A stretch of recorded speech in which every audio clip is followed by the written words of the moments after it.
एक पेड़ माँ के नाम माँ पाई गछटिए मनीष वृक्ष परस्पर उभय परिपूरक। तेणु जंगल परिवेश और जलवायु परिवर्तन विभाग ओडिशा सरकार पक्षर केन्दुझर वनखंड घटगाँ वनांचल अधीन ढेंकीकोट सेक्शन पक्षर चारा विक्रय केन्द्र ढेंकीकोट बजार स्थित पुराणा पुलिस फांडी तथा महालक्ष्मी पूजा मंडप निकटरे आज उद्घाटन हो जाइछि।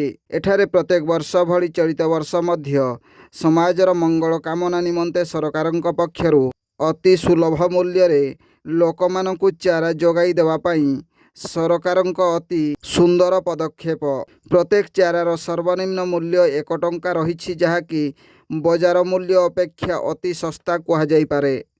एणु स्थानीय लोक माने एठारु चारा नहीं रोपण करिथांती।